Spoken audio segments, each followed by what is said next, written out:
Mahathir নিজের ঠাট বজায় রাখলো। আমি তো বিভাকে কষ্ট দিই না আম্মা। ওকে কি আমি নির্যাতন করি? জিজ্ঞেস করিন তো ওকে। ছেলের এমন কথায় আশাহত হলেন হাসিনা। শারীরিক নির্যাতনের থেকেও বড় মানসিক নির্যাতন। তুমি ওরে মানসিকভাবে নির্যাতন করতেছো। হাসিনার ভীষণ খারাপ লাগলো। তার ছেলে এমন করছে কেন? সে কি বুঝতে পারছে না যে এইভাবে সে নিজের জীবনটাকে নষ্ট করছে? হাসিনা দৃঢ় কণ্ঠে বলল, সময় থাকতে মূল্য দাও, মন থেকে উঠে গেলে কাইন্দাও কুল পাইবা না। মাহাথির হতাশ শ্বাস ফেলল। সবাই তাকে পেয়েছে নাকি? জোর করে ভালোবাসবে কিভাবে? কথাটা ভেবেই মাহাথির নিজেই আবার ভাবল, সে কি কখনো বিভাকে মন থেকে মানার চেষ্টা করেছে? সে তো জেদ ধরেই বসে আছে। নিজের জেদের মধ্যে দিয়ে মাহাথির বুঝতেও পারল না যে সে মনে মনে বিভাকে মেনে নিয়েছে, শুধু পুরেই নাকচ করে। ইতিমধ্যে বিভা তার অভ্যাসে পরিণত হয়ে গিয়েছে। শ্রুতি বারান্দায় বসে আছে ভ্রকুচকে। সে বর্তমানে তার মনের ইচ্ছেকে খুন করতে ব্যস্ত। তার মনের ইচ্ছা হলো পার্থিবকে খুন করা, অথচ সে এখন তা করতে পারছে না। সকালে পার্থিব তাকে ফোন দিল। ফোন দিয়ে শুধু জিজ্ঞেস করলো, শ্রুতি, আমি শুনলাম আপনি নাকি হামিমকে রেখে এসেছেন, কথাটা কি সত্যি? পার্থিব জানে তবুও জিজ্ঞেস করা। শ্রুতিও গম্ভীর কণ্ঠে বলল, হ্যাঁ সত্যি। কাজটা কি ঠিক হয়েছে শ্রুতি? একবারও কি আমাকে বলা প্রয়োজন ছিল না? মাহাথির ভাইকে বলেছিলাম আমি গিয়ে দিয়ে আসবো। আমি আসা পর্যন্ত কি অপেক্ষা করা যেত না? পার্থিবের প্রশ্নে শ্রুতির মনে হলো সে আসলেই ভুল করেছে। কিছুই বলল না সে। সত্যি বলতে আসলেই অনুতপ্ত বোধ হচ্ছে এখন। অবশ্য এখন বোধ হয়েই বা কী হবে, যা করার তা তো সে করে ফেলেছে। শ্রুতি ভাবল সে সরি বলবে পার্থিবকে। শ্রুতির বলার আগেই পার্থিবের শান্ত কণ্ঠ ভেসে এলো, ভালো থাকবেন শ্রুতি, রাখছি। শ্রুতি অবাক এবং মন খারাপ নিয়ে নিজের ফোনের দিকে তাকিয়ে রইল। কিছুদিন ধরে একটা কাজ করছে, কাজটা ভীষণ ভয়ঙ্কর। আর তা হলো নিজের শ্বশুর অর্থাৎ আসাদ সাহেবের সাথে সময় কাটানো। লোকটা গম্ভীর হলেও নরম, তা শ্রুতি বুঝেছে। সেই থেকেই ওনার ঘরে এসে চুপচাপ বসে বসে কথা বলে। অন্যান্য দিন সাধারণত রাতে কিংবা সন্ধ্যায় আসতো। আজ হামিম নেই, সময় কাটছে না, সেই সাথে তার শ্বশুরও বাসায়। তাই আজ শ্রুতি বিকেল বেলাতেই এলো। সাথে নিয়ে এলো 2 কাপ কফি, বিস্কিট। ঘরে ঢুকতেই শ্রুতি দেখলো তার শ্বশুর পাঞ্জাবি পরে চোখে চশমা দিয়ে গভীর মনোযোগের সাথে কাজ করছে। এখনও শ্রুতিকে খেয়াল করেনি। শ্রুতি কি চলে যাবে? শ্রুতি ঘুরতে নিলেই তার গম্ভীর শ্বশুর সরল গলায় ডেকে উঠল, চলে যাচ্ছ কেন? আসো। শ্রুতি ঘুরে নিজের হাতের ট্রে সহ বসলো ছোট টেবিলে। আসাদ সাহেব শ্রুতির আনা কফি দেখে নিজের অপর পাশ থেকে চায়ের খালি কাপ নিচে নামিয়ে রাখলো। কাজ করতে করতে সে চা খায়। চা তার ইতিমধ্যে খাওয়া শেষ।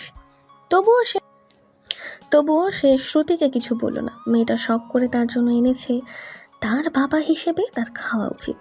শ্রুতি ধীরে ধীরে কফির কাপ বাড়িয়ে দিল। আসাদ সাহেব তা দেখে হেসে ফেলল। মেয়েটা বাচ্চাদের মতো কাজ করে। আসাদ সাহেব ট্রে থেকে আর 1 কাপ উঠিয়ে শ্রুতির দিকে দিয়ে বলল, বাবাও খাক, মেয়েও খাক। কথাটা শুনে শ্রুতি চমৎকার করে হেসে ফেলল। কি সুন্দর কথা! কাগজপত্রের পাশে কিছু একটা লক্ষ্য করতেই আসাদ সাহেব ভ্রু কুঁচকে লাইন কেটে ফেলল। পার্থিব এদিক থেকে অবাক হয়ে গেল। সে তার বাবার সাথে ভিডিও কলে ছিল। বাবার বয়স হয়েছে, অনেক কিছুই বোঝে না। তখন পার্থিব তাকে সাহায্য করে। এত বছর ধরে যে তার বাবা তাদের সাথে ব্যবসা সামলেছে, এই কত না! তার বাবার সাথে শ্রুতিকে নিয়ে পার্থিবের আগেও কথা হয়েছে। সে জানতে পেরেছে শ্রুতি তার বাবার সাথে গল্প করে। আজ চোখেও দেখে নিল। ভালোভাবে অবশ্য দেখেনি, ফোনের অ্যাঙ্গেলটা ঠিক ছিল না। শুধু শ্রুতির হাতের ট্রে দেখা যাচ্ছিল আর টুকটাক কথা শুনতে পাচ্ছিল। পার্থিব কপালে ভাঁজ ফেলে ভাবল, তার বউ দেখি সে বাদে বাকি সবার সাথেই ভালো। তার মধ্যেই কি কোনো সমস্যা আছে নাকি?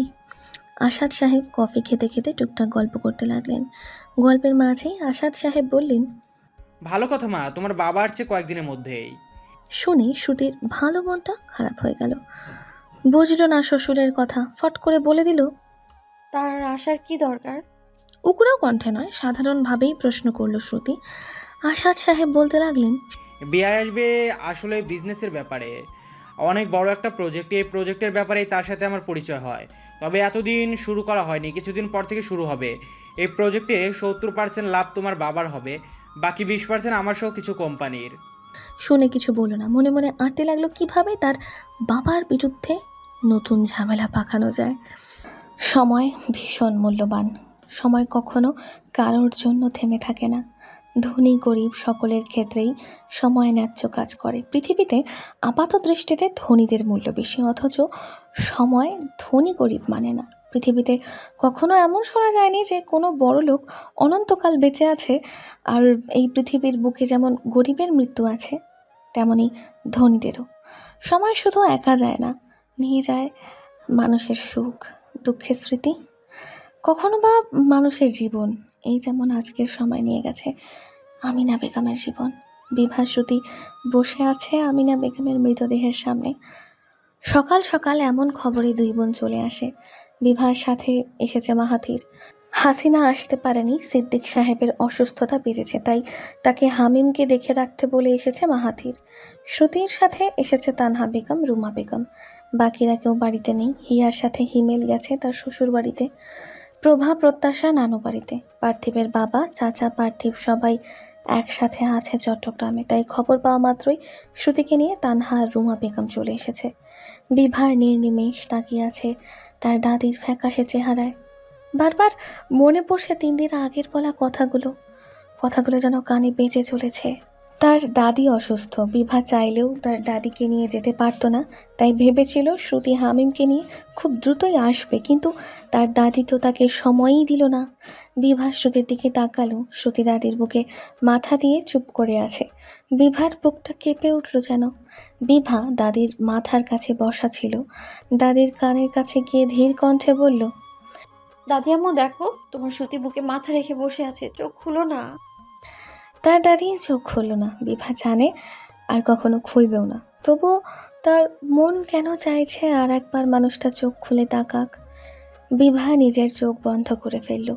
চোখ থেকে গড়িয়ে পড়তে লাগলো উত্তপ্ত অশ্রুকণা। বিভা তার দাদির কপালে ভীষণ যত্ন নিয়ে চুমু খেলো, মাথায় হাত বুলিয়ে দিতে লাগলো, যেন বিভা হাত না বুলালে মানুষটার ঘুম ভালো হবে না। বিভা মুখ দিয়ে গোল করে নিঃশ্বাস নিয়ে কান্না গেলার চেষ্টা করলো। সব মানুষই তো মরবেই, তাতে এত কাঁদলে চলবে? মানুষের ধর্মই তো ছেড়ে যাওয়া। বিভা নিজের চোখ মুছতে লাগলো 2 হাত দিয়ে। মাহাথির হাত বেঁধে গম্ভীর মুখে বিভার কার্যকলাপ দেখল। দাফনের সময় হয়ে গেছে, সবাই শ্রুতিকে সরতে বলল। শ্রুতি সরছে না। তানহা রুমা বুঝাতে লাগলো। শ্রুতি যেন কারোর কথা শুনতেই পাচ্ছে না। বিভা এসে শ্রুতির পাশে বসলো, শান্ত কণ্ঠে বলল, এমন করে না বোন। বিভার একটা কথা যেন 100 ওজনের বলার সমান মনে হলো শ্রুতির কাছে। শ্রুতি উঠে দূরে চলে গেল। দূরে বসে শাহিনা কাঁদছে, তার পাশে তার 4 ছেলে। শ্রুতি শুনেছিল তার মেয়ের আশায় নাকি আগের ঘরে তার সৎ মায়ের 4 ছেলে হয়েছিল। তারাও চুপ করে বসে আছে মায়ের পাশে। শ্রুতির দেখতে ভীষণ বিশ্রী লাগলো। সবচেয়ে বেশি বিশ্রী লাগলো আমিন সাহেবের চেহারা। হঠাৎ করেই শ্রুতি উঠে গেল আমিন সাহেবের কাছে, গিয়ে শান্ত কণ্ঠে বলল, আপনি জানাজায় অংশ নিয়েন না, আমিন শিকদার, প্লিজ। আমিন শিকদার ভরা মজলিসে এমন কথা আশা করেনি। স্বাভাবিক কণ্ঠে বলল, আজকের দিনে অন্তত তামাশা করো না। যে মায়ের চিকিৎসা করাননি সেই মায়ের দাফনে অংশ নিতে লজ্জা করবে না আপনার? বেশি কথা বলছিস কেন তুই? মিথ্যা কি বলেছি? আপনি জানতেন না আপনার মা অসুস্থ?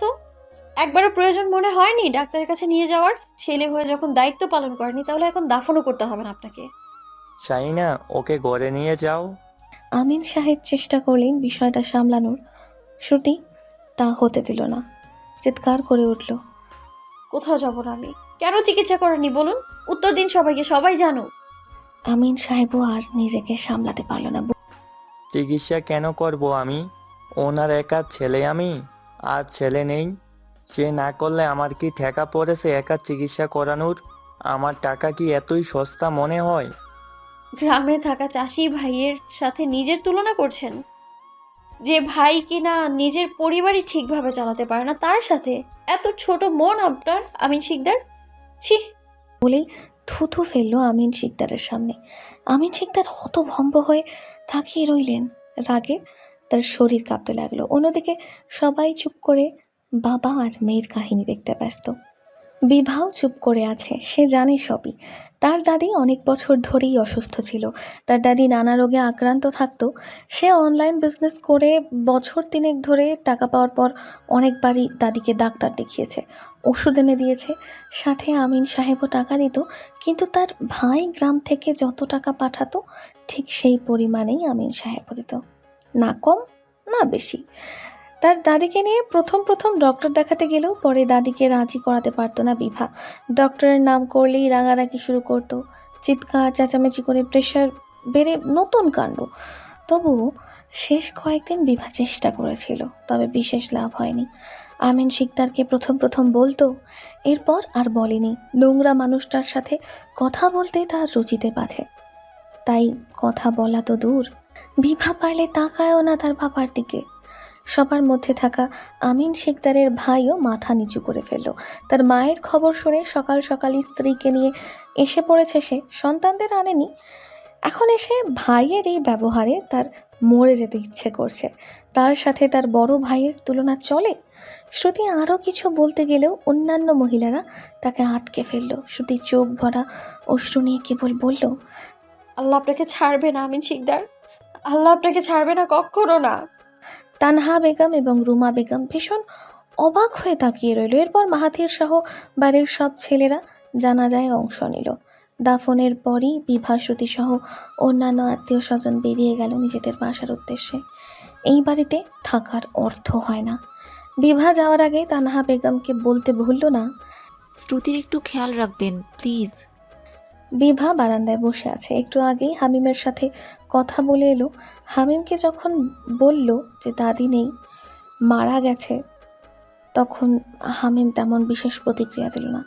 বিভা হাসাও করেনি, সে তো জানে যে তার ভাই স্বাভাবিক নয়, সব বোঝে না। তাই তো তার দাদিকে চিনলেও তার মারা যাওয়ার খবর তার ভাইকে বিচলিত করতে পারল না। মাহাথির ঘরে ঢুকে অবাক হলো, ঘরে কোথাও বিভা নেই, বাহিরেও তো ছিল না। মাহাথির ধীর পায়ে বারান্দায় এলো, তার ধারণা সত্যি। বিভা হাঁটু জড়িয়ে ধরে তাতে মাথা হেলিয়ে দিয়ে বসে আছে, মাথাটা অপর পাশ করা, চেহারা দেখা যাচ্ছে না। মাহাথির এক হাঁটু ছাড়িয়ে অন্য হাঁটুতে নিজের হাত রেখে বসলো। বিয়ের পর প্রথমবারের মতো নিজে থেকে ভালোবেসে বিভার মাথায় হাত রাখলো। বিভা অবাক হয়ে মাথা তুলল। মাহাথিরকে দেখে তার বিস্ময় বাড়ল শতগুণ। আদর পেলে আশকারা বেড়ে যায়, বিভার ক্ষেত্রেও তাই হলো। মাহাথিরের শান্ত করুণ দৃষ্টিতে বিভা যেন আশকারা পেয়ে গেল, মনের সকল দুঃখগুলো উপচে পড়তে চাইল। বিভার চোখ থেকে বড় বড় অশ্রুকণা পড়তেই বিভা 2 হাত দিয়ে মুছতে লাগলো, এরপর আবারও হাঁটুতে মুখ গুজে দিল। মাহাথির শান্ত চোখে বিভাকে দেখে গেল। বিভার শরীরের কাঁপন বুঝিয়ে দিচ্ছে সে কতটা কষ্ট থেকে কাঁদছে। মাহাথির শান্তভাবে হাত বুলিয়ে দিতে দিতে চেয়ে রইল বিভার দিকে। শ্রুতি আকাশের দিকে তাকিয়ে আছে, তার দাদি আম্মু চলে গেল, তাও আকাশে 2টা চাঁদ উঠল না কেন? ওঠা তো উচিত ছিল, তাই না? একটা হতো তার মা, একটা হতো তার দাদি। নেই কেন? শ্রুতি বড় করে শ্বাস নিল। সে অনেক বড় হয়ে গেছে, তবুও এই চাঁদ তারার খেলা থেকে বের হতে পারে না। থাকুক না কিছু ছেলে মানুষই, ক্ষতি কি? শ্রুতি মাথা নিচু করে চোখের পানি মুছতে গেল, পারল না। তার আগেই শুনতে পেল শ্রুতি, কারোর ব্যগ্র কণ্ঠে। পিছনে ফিরে তাকালো শ্রুতি। পার্থিব দরজার নব ধরে দাঁড়িয়ে আছে। বুঝতে পারলো রুমে ঢুকে দরজা খুলেই সে শ্রুতিকে ডেকেছে। শ্রুতি ধীর পায়ে বারান্দা থেকে বারান্দার দরজায় এলো। পার্থিবের দিকে লক্ষ্য করে দেখতে পেল সে ঘরের চারিদিকে চোখ বুলাচ্ছে আর জোরে জোরে শ্বাস নিচ্ছে। হাঁপিয়ে গেছে ভীষণ। নেভি ব্লু ব্লেজারের নিচের শার্ট ঘামে ভেজা, মুখও ঘেমে আছে। পার্থিব শ্রুতিকে দেখি বড় বড় পা ফেলে এসে শ্রুতিকে জড়িয়ে ধরল। হঠাৎ আক্রমণে পিছিয়ে গেল শ্রুতি। পার্থিব এক হাতে শ্রুতির মাথা বুকে চেপে ধরে আছে, অন্য হাত শ্রুতির পিঠে। শ্রুতির নীরব দুঃখরা যেন ডানা ঝাপটে বেরিয়ে এলো, চোখ দিয়ে পড়তে থাকলো অশ্রু। ফুপিয়ে উঠল শ্রুতি। অন্যদিকে পার্থিব শ্রুতিকে জড়িয়ে ধরে বলছে, I am sorry Shruti, I am really sorry. আমি জানতাম না এমন কিছু হবে, আমাকে মাফ করে দিন প্লিজ। শ্রুতি কিছু বলল না। পার্থিব তার কাছে ক্ষমা চাইতেই থাকলো। পার্থিব খবরটা পায় সকাল 11টায়, যেখানে 12টায় জানাজা দেওয়া হয়েছে।